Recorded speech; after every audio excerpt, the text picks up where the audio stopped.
Hey, I want to welcome everyone to a special edition of Local Leaders, the podcast. Today, we're going to be talking about the stimulus package that President Trump signed on Sunday. I thought this was a great topic for us to discuss, primarily because Trump, really the bill in general, had a lot of differences between the first stimulus package, especially when it relates to PPP loans. And I wanted to just kind of help where I could. I've really dived deep into this bill. And so for the next few minutes, I'm going to be covering some important things for business and really some important things in general about what you can expect from this $900 billion package that was signed on Sunday by President Trump. So I'm going to jump right into it. We're going to talk about the individual payments first. And I'm working with some new equipment, so hopefully this is all working somewhat correctly. In the new office that we have set up for podcasting here at Local Leaders, the podcast, we look forward to bringing you some great things in 2021. So let's start with individual payments. I'm sure most of you are aware there was a stimulus similar to the first stimulus package released, in which everybody is getting a check. Similar to the first time, the monetary is a little bit different. It's going to be $600 checks for individual adults. Or if you're a married couple, $1,200. Of course, this all hinges on your 2019 tax return. Obviously, we haven't closed out 2020 yet, so they're just like the first time. They're basing everything off of the 2019 return. So it's $600 for an individual, $1,200 for a couple, and then $600 for all eligible dependents. If you have two kids and two adults, you're looking at around, that's $2,400. So $2,400 for a family of four. Now, there is a limitation to that with regard to the amount of money in which you make. So you have to have an AGI, a adjusted gross income of $151,000 per year, I believe it is, to qualify for the full amount. Anything over that amount, as far as couples are concerned, you lose, I think it's $5 for every $100 that you make over that amount. If you're a single, you have a cap of $112,500 based off of your adjusted gross income in 2019. Rather, eligible families with dependents, as I said, would receive an additional $600. Now, you also have an unemployment benefit that's part of this package. A lot of people wondering about that. Of course, that was a big debate the first time around because the unemployment benefits were so high that a lot of people were making more money by staying out of work. So this time around, you'll still get an enhanced unemployment benefit, federal benefit of $300 per week rather than the $600 a week the first time around. So it's half of what it was the first time around at $300 per week on that stimulus. Now, that's in addition to what your state already gives you.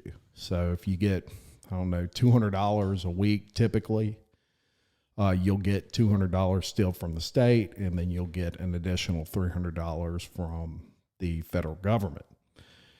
Education resources were a part of this bill. This bill actually provided $82 billion for education, $54 billion of that for K through 12, and $23 billion for state colleges and universities such as Louisiana State University and Baton Rouge.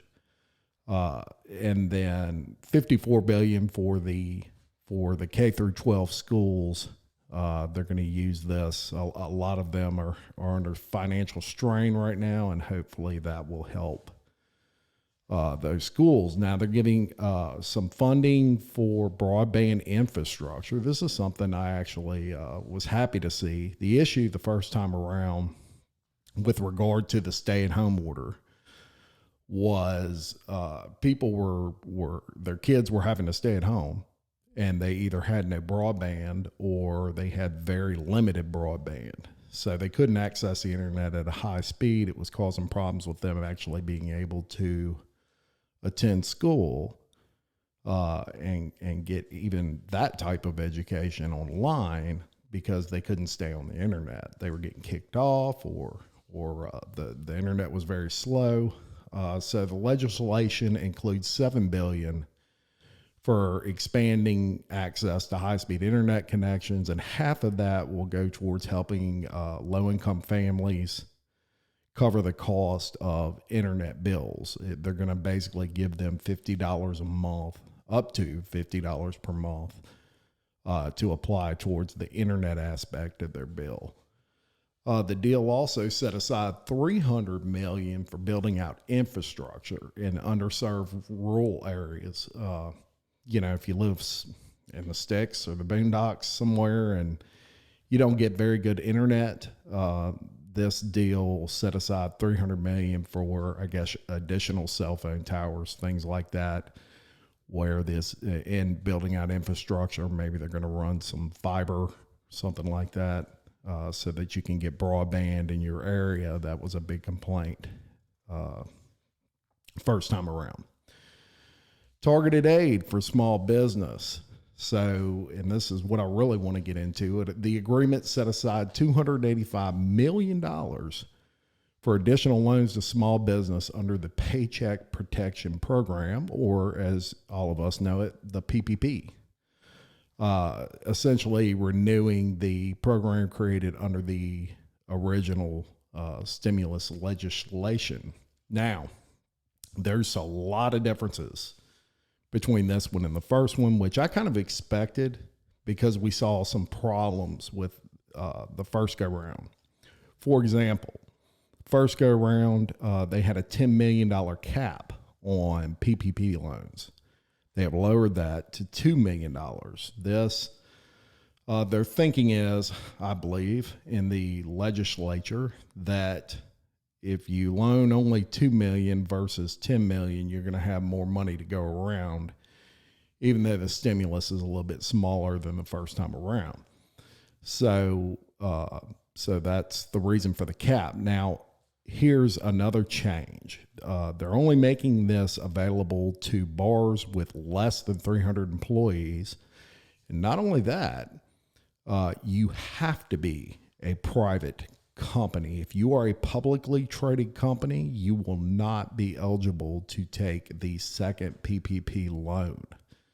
Of course, that was a big issue of discussion. The first time around, you had some really successful public companies that were doing some creative things to qualify for these loans, and they had no limitation on whether you could be a public or private company. So I was happy to see that this is all going to be dedicated to private companies, less than 300 employees, and hopefully it'll get into the hands of people that need it. So they're only making it available to people with less than 300 employees. Now, here's another caveat. You have to have shown a 25% drop in sales from a year earlier to your last quarter. So in other words, if you use the third quarter of 2019 and you say, here's how much, say you're a restaurant, here's how much beer we sold, or a bar rather, here's how much beer we sold. And then in 2019, you sold this much beer and it was 25% less, you qualify for the loan, but you have to use the same quarter.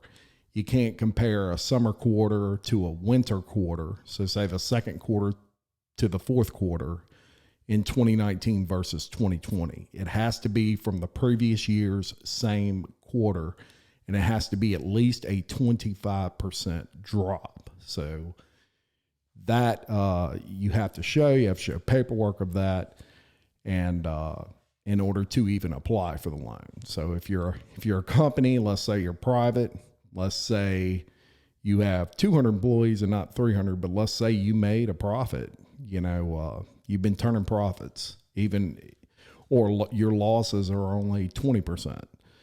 You cannot qualify to get a loan through the PPP.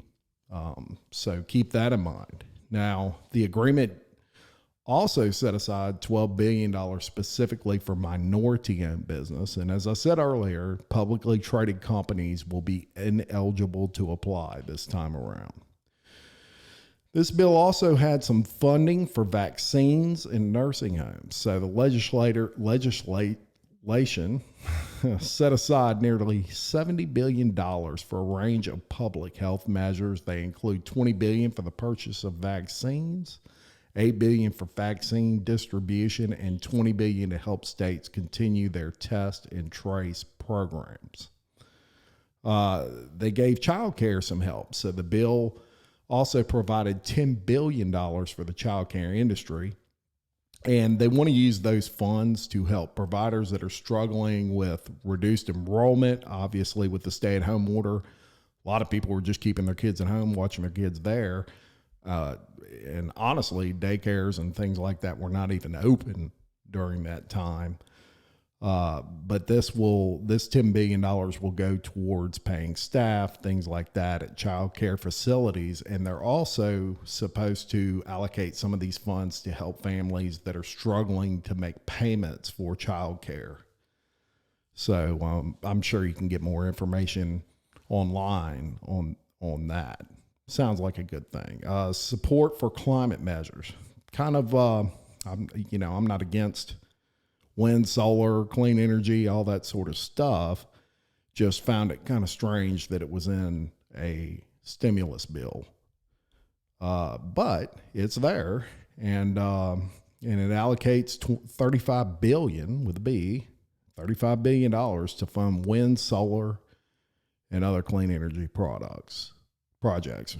So do what you want with that. Now, they also have in this legislation a ban on surprise medical bills. So this bill makes it illegal for hospitals to charge patients for services like emergency treatment by out-of-network doctors, or transport in an air ambulance where patients often have no say about it. So say they're unconscious, a helicopter comes, picks them up, brings them to the hospital, and that bill is, $10,000 or whatever it is.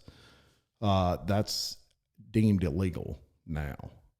If they don't have a choice on how they're going to be transported, you can't charge them for it.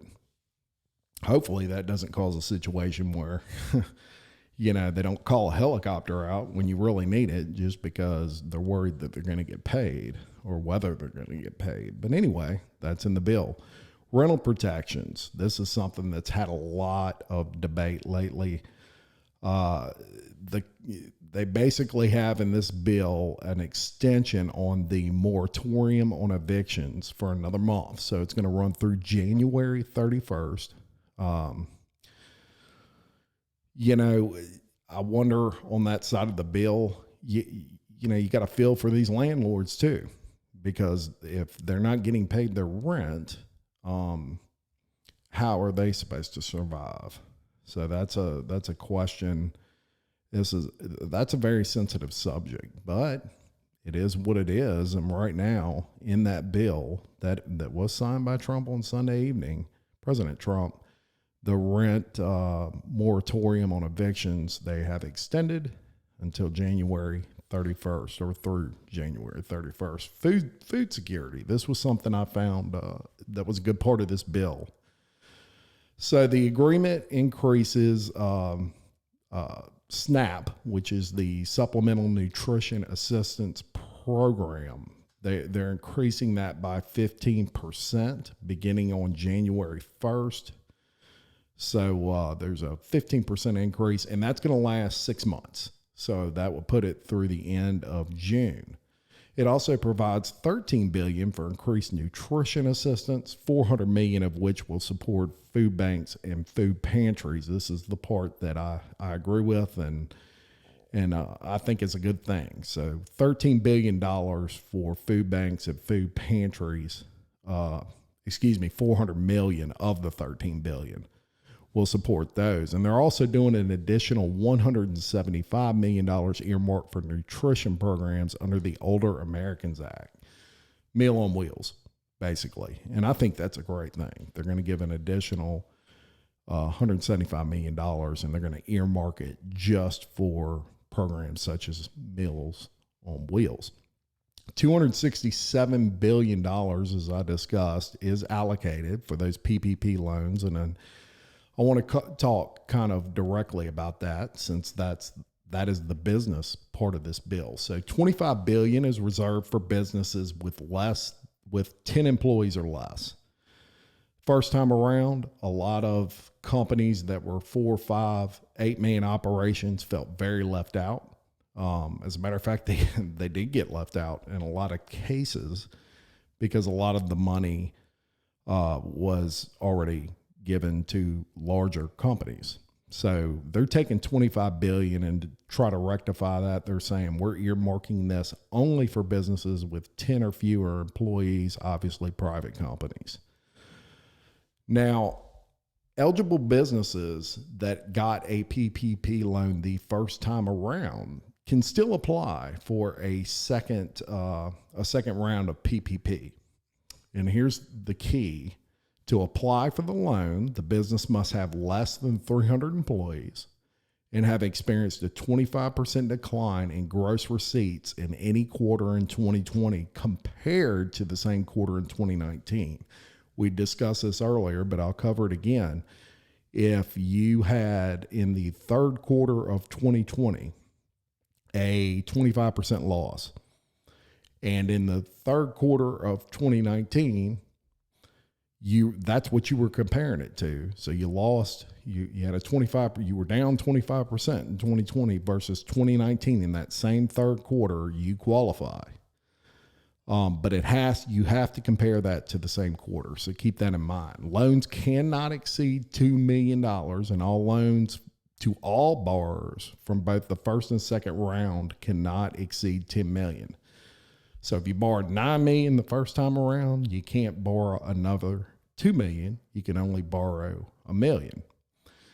The loan cap is 2.5 times your average monthly payroll for 12 months, and it runs through the date of application. So when you apply, whatever your average monthly payroll is as of that day, you can apply for 2.5 times that amount. For accommodation and food service businesses, however, they are increasing this to 3.5 times the monthly payroll, not to exceed $2 million. So 3.5 times if you're a bar or a food service type business or an accommodation business like a hotel, you can get up to 3.5 times the monthly payroll average. The covered period for new loans. So these PPP loans, you have to have filled out your application by March 31st of 2021. Keep that in mind. Another good thing about the PPP this time around is not-for-profit business leagues, chambers of commerce, real estate boards, boards of trade, or professional football leagues, which were previously not eligible for PPP loans on the first go round, may apply, but there's a caveat to that. You have to have 150 or fewer employees. Less than 10% of your gross receipts have to come from lobbying activities. So if you have any more than 10% of your gross receipts coming from lobbying activities, you don't qualify. The good thing is the first time around with chambers and of commerce and things like that, they were kind of left out. They're not left out of this one. They are in there. Now, there's a new amount for the second draw loans that I'm going to revisit again. This is important. $2 million. That's it. You can't, like I say, the first time around, it was $10 million. $2 million this time. So a lot of people asked me about loan forgiveness with the new PP loans. Now, as with the previous loans, the new loans will be entirely forgiven if they're spent for the proper purposes. What is that? Well, you have to spend at least 60% of the proceeds on payroll at a minimum. You may also spend up to 40% on other qualified expenses during the covered period. So non-payroll expenses like utilities, mortgage interest, rent, those you can spend up to 40% on that, no more than that. If you do that and you spend 60% on payroll, that loan will be forgiven. Covered worker protection expenditures will include payments for personal protective PPE equipment and adaptive investments to help borrowers comply with federal health and safety guidelines. Now, for any loan, getting back to this forgiveness, for any loan up to $150,000, the covered loan amount will be forgiven, but you're going to have to submit a one-page online paper form, and I'm sure they'll have this up and ready to go. But you'll have to submit a one-page form listing the loan amount, the number of employees you retained, and the amount of the loan spent on payroll. And once this new bill, I think they have to release this within 7 days of President Trump passing it. So by Sunday of this week, that should be to where you can download it online. So I tried to think about some questions, maybe like some frequently asked questions that people may have regarding the stimulus checks, since that affects everybody, business owners and non-business owners, people that work for business owners. So I'm just going to cover those frequently asked questions. When will you receive your check? Guess what? They've already, today, as a matter of fact, I think last night, they started popping these in people's accounts. They started mailing out checks. I would say the week of the 4th through the 8th of January is when these are really going to start hitting a lot of people's accounts. So be on the lookout for that. As I said, $1,200 for a couple, $600 for dependents, or $600 for a single adult, and $600 for your dependents. This is all based off of your 2019 tax return. Well, what if the IRS doesn't have my banking information? If they don't have a direct deposit banking information for you, unlike the first time around where they had something online that you could go and actually key in your banking information, they're just going to automatically send you a check. It will not be like last time. Last time, it was 6-8 weeks before a lot of people got checks. This time they have a deadline. They have to have these out and really in your hands by January 15th. So by January 15th, you should have been paid one way or the other. If you're not, look on the IRS's website. That's who's in control of all this, and you can get your options from there. How will they be sent? Same way as the first stimulus checks. If you got a paper check last time and the IRS does not have your account information, you're going to get a paper check this time. They're not even going to check with you. They're just mailing it wherever they mailed the other one. So be on the lookout for that. Now, what if you've closed your account since the last stimulus? Well, they're going to go ahead and they're going to submit whatever information they have for you. If at that time your account is closed, they're going to get something back saying, Jim Chapman's account is closed. And at that point, they're automatically going to mail you a paper check. They're trying to get these out of their hands as quickly as possible. So hopefully that answers your question on that. Do the stimulus checks count as taxable income? No, they do not. There's no need to claim them as income, and they do not count as taxable income. Just keep in mind with these checks, when you're determining what you're going to get, you base it off of your 2019 AGI, your adjusted gross income. And that's going to tell you what you're going to get. So if you had a child in 2020, this is a good question. If you had a child in 2020, will you get a check for that child? No, you will not, because the IRS doesn't know you have a child. They're basing it off of your 2019 return. But you can claim the $600 check additional with your 2020 return. IRS will have information as it updates on that. Adult dependents are disqualified from the $600. This is very unfortunate. So if you have a parent, maybe you're taking care of this parent for whatever reason, elderly parent, for example, and this is different than the first go round. They are disqualified from the $600 as a dependent. Now, I am not sure if they're going to get a check themselves in their name. I would imagine they would, but it will not go to the person taking care of them. More information on that, I'm sure, will be updated. But the first go around, if you were taking care of an adult dependent, you got additional money for that. I think it was $500 the first go around. If you owe back taxes or child support, you will still receive the $600. Even in the event of a bankruptcy proceeding, you're still going to get the stimulus check. They are garnish proof. Here's one interesting for you. Prisoners will receive a second stimulus check. Interesting caveat on that. The first time around, prisoners did not receive a stimulus check. Can't say I disagree with that. We pay a lot of money to jail criminals, and well, they threw a fit because they were a citizen and they did not get a check, and they sued the IRS because the IRS held their checks back. The IRS took them to court, and the IRS lost as the Supreme Court voted that there was nothing in the bill saying they didn't get a check, therefore they get a check. Well, there's nothing in the second bill either. So to answer that question, prisoners will indeed receive a second stimulus check. Thanks for watching. I hope all this helped. I wish everyone a great January 1st holiday. Happy New Year to all of you. I hope everybody had a great Christmas. We've got a great 2021 coming to you.